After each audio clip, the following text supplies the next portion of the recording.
வணக்கம். இந்த வீடியோவில் இம்ப்ளைட் லைன், அந்த மறைநிலை லைன் சொல்லக்கூடிய அந்த லைன் எப்படி நமக்கு யூஸ் ஆகுது அப்படின்றத காட்டுறதுக்கு தான் இது ஒரு ரெஃபரன்ஸாக எடுத்திருக்கேன். இந்த வீடியோவில் பார்த்தீங்கன்னா ஃபர்ஸ்ட் நான் ஸ்டார்ட் பண்ணுறப்போ ஒரு பர்டிகுலர் பிளேஸில் ஸ்டார்ட் பண்ணேன். ஆனால் லேட்டராக தான் எனக்கு தெரியுது இந்த இடத்துல நம்ம ஃபேஸை பிளேஸ் பண்ணணும்னா அந்த ஹேர் பார்ட்டில் வரைகிறப்போ நமக்கு அவுட் ஆஃப் ஸ்பேஸ் ஆயிரும், வெளியில் போயிடும்.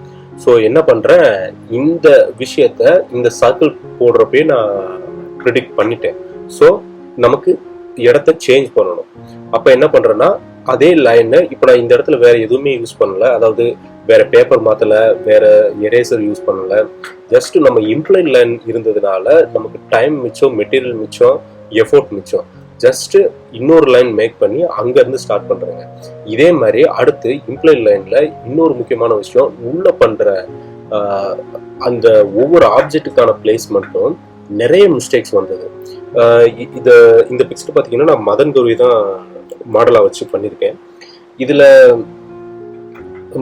பிகினிங் ஸ்டேஜில் நீங்கள் பார்த்தீங்கன்னா உங்களுக்கே தெரியும், மதன் கௌரியோட ஃபேஸுக்கும் இந்த பேசிக் ஸ்ட்ரக்சருக்கும் சம்மந்தமே இல்லாத மாதிரி தான் இருக்கும். லேட்டராக கொஞ்சம் கொஞ்சமாக நான் டீட்டெயில் ஆட் பண்ணிகிட்டே வர அது நிறைய சேஞ்சஸ் பண்ணிகிட்டே இருப்பேன்.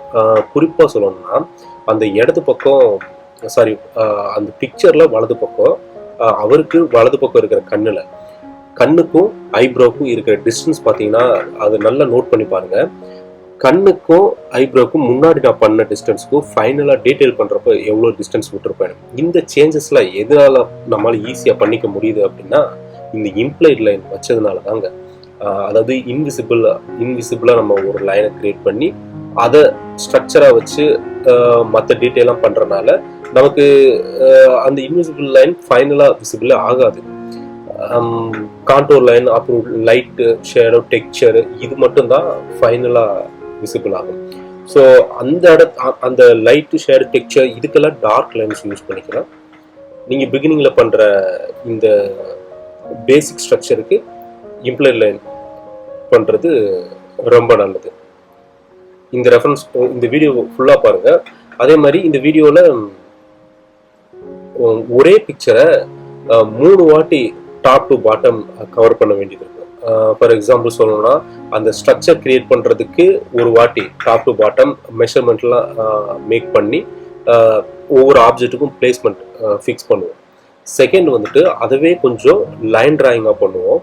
மூணாவது full and full light, light shade, texture அந்த மாதிரி வச்சு.